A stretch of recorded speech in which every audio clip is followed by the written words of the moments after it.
A IRB, Ricardo, o que você acha ainda dessa empresa?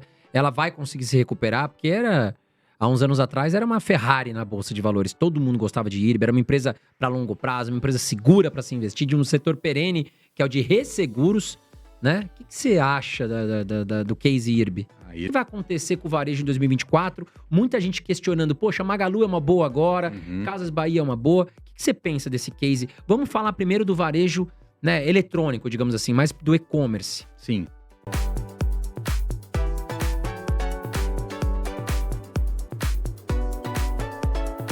O setor de varejo ele é um setor mais complexo, né? A gente não pode simplesmente achar que taxa de juros cai, o varejo sobe, né? Porque o varejo, na essência ali, depende muito do crescimento do país. Porque as pessoas, se elas estiverem com dinheiro na mão, elas vão consumir.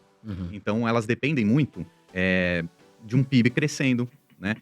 Precisa fazer a lição de casa também, as famílias, tudo mais. E então, passamos por 2 ou 3 anos muito difíceis, né? Até por causa da inflação super alta. Várias empresas do varejo, elas têm muita dificuldade com a própria margem de lucro das operações, né? Então, é um setor que eu vejo com muita dificuldade, né? Então, por exemplo, Via Varejo, né? As Casas Bahia agora, acho difícil voltar a patamares tão altos quando estava naquela euforia da Via Varejo a R$20, enfim. Acho difícil. Magalu também é uma outra empresa, aquela ideia, quem tinha há 3, 4 anos atrás é outra empresa, é outra visão que o mercado tem. Então, assim, não sou otimista para essas empresas. Por outro lado, a gente sabe que algumas empresas sempre são as vencedoras, né? Então, Mercado Livre, por exemplo. Mercado Livre está voando, né? Então, e acaba que essa concorrência prejudica aquelas empresas que precisam de um turnaround, né? Por exemplo, as Casas Bahia. Se a gente tem empresas mais redondas voando, né? Mercado Livre, você faz uma compra, pelo menos numa grande cidade, é capaz de você receber no mesmo dia. A logística é absurda do Mercado muito Livre. bom. É muito agressiva. E o aplicativo, ele é muito bom de usar. Então, assim, é uma dificuldade para os concorrentes. Americanas teve um problemaço, mas, cara, muito difícil de recuperar. Furado investir em Americanas, você acha? Eu acho muito temerário. Porque tem muita gente que quer pegar aquele possível foguete, né? O cara fala, porra, caiu 95%, agora é a hora, vou entrar. Não, mas eu prefiro um foguete de uma empresa redondinha, né? Não redonda, que tem chance de crescer. Exatamente, não uma que está cheia de problemas. O pessoal gosta, né? De Oi, Americanas, a IRB. Eu acho que esse é um jeito de investir muito preocupante, porque é melhor você ser sócio de boas empresas, não querer dar uma tacada certeira que vai mudar a sua vida, né? Até porque você tem chance de perder, né? Então eu prefiro ser sócio de boas empresas. Agora, o que a gente pode olhar também para varejo, se de repente realmente estabilizar uma Selic mais para baixo, é olhar para esses setores ou mais nichados ou essas empresas pequenas, né? Mais uma vez eu falo, às vezes a gente olha para essas super empresas, Magalu, Casas Bahia, que todo mundo conhece, mas às vezes o ouro está escondido naquelas menorzinhas, né? Por quê? Porque elas têm mais potencial, né? De dobrar de valor, por exemplo, de render 100%, né? Então a gente pode olhar em empresas pequenas que ainda não andaram, que estão sofrendo, por exemplo, a Pets, a gente tem a Soma, né? Que também é uma empresa de vestuário, que acaba sendo varejo também. Vivara eu acho que já está voando muito bem, né? Então, olhar para varejo, eu não olharia para essas grandes, eu olharia para essas pequenas, porque é um acerto que elas têm, dependendo do cenário econômico, PIB subindo, Selic baixa, um acerto que essas pequenas têm, aí que pode estar uma tacada boa. Entrando numa ação que o pessoal fala bastante, inclusive aqui no chat o pessoal tá falando bastante, a IRB, Ricardo, o que você acha ainda dessa empresa? Ela vai conseguir se recuperar? Porque há uns anos atrás, era uma Ferrari na Bolsa de Valores. Todo mundo gostava de IRB, era uma empresa para longo prazo, uma empresa segura para se investir, de um setor perene, que é o de resseguros, né? O que você acha do case IRB? A IRB, ela era um foguete, todo mundo ficava de olho, era aquele dia na bolsa, mas era uma fraude, né? Exato, caiu ali, a casa, né? Exatamente, os balanços ali eram fraudados e isso pesa muito negativo para qualquer empresa, assim, é difícil ganhar essa confiança novamente, né? Então, eu acho que o setor de seguros é muito sólido, muito tranquilo. O setor de resseguros já é um pouquinho mais complexo de entender, tudo mais. Eu, particularmente, preferia ficar naquelas empresas mais tradicionais que a gente sabe que são mais sustentáveis, né? BB Seguridade, Porto Seguro, enfim, é um setor bom. Agora, IRB eu acho que é um problema, porque ela tem uma crise de credibilidade no mercado, por mais que tenha, o Barsi mesmo fale que tem Bradesco e Itaú por trás, que não vão deixar ela quebrar. Tudo bem, mas quanto tempo você vai ter que esperar para, de repente, botar em ordem na casa e voltar? Né? Eu não gosto desse pensamento de querer pegar uma empresa que está com um super problema e, de repente, se ela resolver tudo, aí que eu vou ganhar dinheiro. Eu prefiro ser sócio de empresas que eu confio. Eu prefiro ser sócio de empresas que, assim, eu vou dormir tranquilo e eu sei que tem muita gente lá dentro que tá fazendo aquilo acontecer, né? Então, se a gente olha, é difícil a gente, como ser humano, olhar para o longo prazo, né? A gente sempre pensa no curto prazo, naquela próxima tacada que vai me trazer muito dinheiro. Só que esse pensamento ele é ruim na Bolsa de Valores. Agora, se você pensa em ser sócio de uma empresa, porque você gosta do serviço que ela faz, você consome aquele produto, aquele serviço, e você vira sócio, essa é a palavra. Você quer ser sócio de uma empresa que você nem frequenta, que você nem usa? Não, então se você tem o pensamento de sócio, aí fica fácil ganhar dinheiro no longo prazo. Exatamente. Você falou uma coisa importante, a questão do longo prazo, né, Ricardo? Porque às vezes o cara ele investe, por exemplo, Sanepar.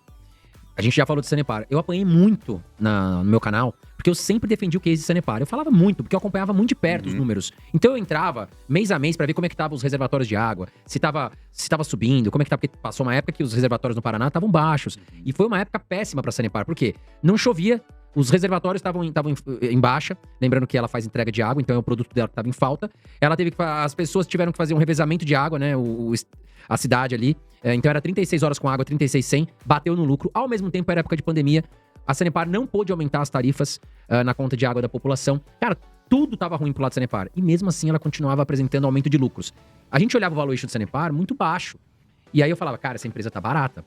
Né? Lembrando sempre que a gente não faz recomendação de compra, a gente compartilha os nossos estudos. E realmente, cara, tava com PVP lá em 0,60, sabe? Tava muito barato. O que aconteceu? Pra quem teve paciência, guardou longo prazo, poxa, a ação super valorizou e ainda acredito que continua num preço interessante. Não, e você quer, só pra complementar essa ideia, você quer ver uma outra? Eu vi esses dias a notícia que por causa de análise de um banco, não lembro se era um banco gringo ou um bancão aqui no Brasil, recomendou comprar Itaúsa. A Itaúsa agora acho que tá 10 ou 11 reais. Só que até outro dia tava 7 reais. Por que você não recomendou a compra em Itaúsa a 7 reais? Exato. Sendo que é a mesma empresa, é tranquila, é uma empresa super papai com mamãe, assim, não tem nada de risco, né? Então, às vezes você fica esperando, o que você tá esperando, né? Pra comprar uma empresa que é sólida, é tranquila e vai te trazer dinheiro pra longo prazo. Você tá esperando ficar cara? Como você disse, você acompanha muito Sanepar, eu acompanho muito Itaúsa. Itaúsa parece que tem um range ali, né? Fica entre 7 reais e 13. E fica andando ali, ó. Se você pegar no 7, você vai ganhar. É muito melhor, porque o seu dividendo vai ser maior proporcionalmente. Por que você vai esperar bater os 13? Porque não, agora eu vou comprar. Agora que é a mesma empresa. Se você tá acompanhando, pô, a empresa tá na baixa, histórica, continua dando lucro, que é o que faz movimentar o preço na Bolsa de Valores. Pô, é aí que você tem que entrar. Agora é importante reforçar, Ricardo, você citou a questão do Barsi em relação à IRB, e eu admiro muito o Barsi, a Luiz, enfim.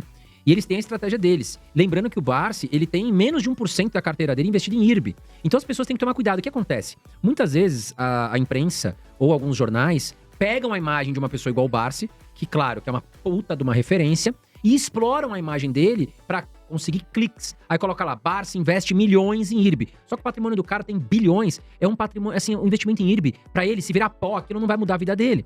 Agora, recentemente, teve até um caso de um empresário, não sei, que parece que ouviu as declarações do Barsi falando bem de IRB, foi lá e botou não sei quantos milhões, cara. Eu não sei exatamente, mas era um valor muito alto. 10, 15 milhões de reais. E agora tá processando o Barsi, porque falou que ele disse que a IRB ia subir, ele foi lá e colocou todo o dinheiro dele. Cara, eu particularmente achei isso péssimo, assim, sabe? Porque a gente sempre deixa claro, inclusive a própria Luíse também. Cara, você é responsável pelos teus investimentos. A gente tá aqui compartilhando ideias, compartilhando estratégias. Pô, agora quem vai lá comprar é você. Não, Ninguém e tá olha... falando pra você lá comprar, né? Aí o cara vai e me processa. Não, e olha que ideia ruim, né? O cara era milionário, tinha muitos milhões, ele comprou uma ação. Uma ação, sendo que aquela na prateleira mais arriscada que tinha. O cara não diversificou, concentrou tudo ali, cara. Não, isso é um erro primário, né? E um cara que tem um patrimônio desse tamanho, ele deveria estar melhor orientado, porra. Não, Qualquer assessor de investimento, você fala pra ele, meu, não coloca tudo isso numa ação, inclusive, que passou por perrengues há pouco E muita tempo. gente falou isso, né? Como que o cara ele é tão inteligente pra fazer milhões de reais na sua empresa e perder assim um erro tão amador nos Exatamente, investimentos? cara, não faz sentido, né? Não. O Mas Jefferson tá perguntando se você gosta de Caixa Seguridade, se você acha que tá barato. eu acho que Caixa Seguridade entra nesse pacote dessas boas empresas aí do setor de seguros. Porto Seguro, BB Seguridade. Eu não sei se tá barato, mas assim, é um setor muito sólido, né? Então, é algo que dá pra pensar assim. Eu não acompanho tanto a Caixa Seguridade, por exemplo, acompanho mais Porto Seguro. E uma coisa interessante que eles fizeram, eles têm vários serviços, estão em vários modelos, mas olha que bacana, né, o setor de seguros. Ele tem um recurso, né, que ele recebe das pessoas que fazem o seguro de carro, por exemplo, né, do segurado. Então esse segurado, ele coloca um dinheiro lá, a Porto Seguro precisa guardar esse dinheiro caso haja um sinistro, caso tenha que utilizar para aquele bem que foi segurado. Então, uma dessas empresas, Porto Seguro, por exemplo, né, BB Seguridade, Caixa Seguridade também, tem muito caixa e precisa fazer esse dinheiro render, né? Precisa deixar ali uma parte daquele dinheiro em reserva de liquidez, né? Porque pode Claro. ter que resgatar a qualquer momento. Mas tem uma certa fatia desse caixa que eles podem colocar em algumas opções mais de longo prazo. E olha que interessante, né? A Porto Seguro, ela colocou muito recurso em títulos do Tesouro Nacional de longo prazo, Tesouro IPCA, né? Isso ano passado, isso há 2 anos, quando as taxas do Tesouro estavam super altas. Agora eles estão ganhando muito dinheiro com marcação a mercado nesses muito. títulos. Não, os caras são fera, né, meu? É muito bom, né? E aí, Eles repassam agora pra quem quer e ganham um spread grande, né? tá ganhando super bem. E tudo dentro das regras do jogo, né? Ele tinha esse caixa, ele precisava alocar num investimento seguro. Foi um investimento super seguro, só que pegou num timing muito bom, né? Então, para quem não sabe, né, a marcação a mercado é isso. Você compra um título público do Tesouro Direto e se você comprar com uma taxa de juros do país, uma taxa de inflação do país, você ganha um valor pré-fixado, mais a variação do IPCA. Só que se a taxa de juros do país, ela cai, você ganha mais do que você previa. Exatamente. Então, assim, é um jeito de você fazer um trade, digamos assim, com o ativo mais seguro da nossa economia. Exato. Né? Então, é algo bacana de se pensar. Legal. O Rodrigo Avelar. Copel em 2024. Vender ou comprar? Eu acho que subiu muito, né? Subiu bem, né? Subiu Depois demais. da privatização subiu bastante. Eu acho que quando a ação ela sobe muito, assim, o potencial de valorização ele cai muito, nessa margem de segurança para comprar mais. Mas assim, como eu falei, né? Eu não gosto de sair vendendo, né? Porque você fala assim, você vai vender e vai comprar o quê? Né? Mas qual é a parte da sua carteira que esse investimento tá? É para ser aquele investimento que te paga bons dividendos? Se ele tá cumprindo, ok. Mas de repente o dinheiro novo você não vai aportar nessa empresa. De repente você pode aportar em alguma que você vê mais potencial. A Copel também eu acho que é uma empresa muito boa, né? Ela faz tanto a geração como a transmissão e a distribuição de energia. É uma empresa muito eficiente que atua ali, como o Ricardo falou, no Paraná. Foi privatizada, né? A gente apoia muito essa questão da privatização das empresas. Sair da mão do governo vai prestar um serviço melhor para a comunidade. E eu acho, mas como eu compartilho do que o Ricardo falou, subiu bastante e agora ela vai ter que provar que privatizada ela vai aumentar os seus lucros para que possa continuar subindo. Já no mesmo setor, né, o pessoal perguntando aqui da Engie. O que você acha aqui da Engie, Ricardo? A Engie eu acho que é uma empresa que ela tem bastante potencial dentro do... Henrique Hidalgo fez a pergunta. Muito bem, Henrique. É uma empresa que ela não está com dividendo tão alto, mas segundo as previsões que eu tenho visto, ela vai aumentar os dividendos dela. Né? Ela também trabalha em vários setores, na distribuição, na geração, etc, um pouquinho.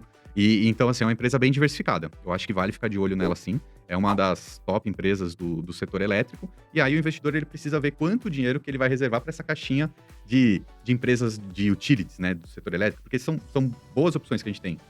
Transição Paulista, Taesa, Cemig, a Copel, a Engie. Eu acho que, assim, todas trabalham muito bem e entregam aquilo que precisam. Então, o investidor ele pode fazer ali uma separação para olhar para esse lado também, mas não precisa colocar todo o dinheiro nisso. Você diria que o melhor setor da bolsa é o elétrico, Ricardo? É o mais previsível. É o mais previsível. Para o iniciante, seria o melhor setor para começar, assim? Eu acho que ele pode começar, com certeza. Eu acho que o setor financeiro também é muito previsível, muito estável. Eu diria que são as empresas mais seguras do país. Né? As empresas do setor elétrico são as mais previsíveis. Só que, por exemplo, elas têm que vencer aqueles leilões para continuar tendo esses contratos para mais longo prazo. Então, por exemplo, às vezes uma dessas empresas ela ganha um leilão, ela tem uma concessão por 30 anos. Então, assim, durante 30 anos ela tem uma previsibilidade da receita absurda. Só que, e depois desse período? Né? Então, ela tem que continuar desempenhando bem o trabalho e ganhando leilões. E aí, obviamente, quando o mercado ele é bom para alguma empresa, vai cada vez tendo mais concorrente. Então, para todas essas grandes empresas que a gente citou, cada vez está mais difícil ganhar novos leilões, né? Porque todo mundo quer, porque é uma receita muito boa. Né? Então, assim, é seguro? É tranquilo? Eu acho que sim. Então, acho que vale a pena um olhar iniciante? Acho que sim.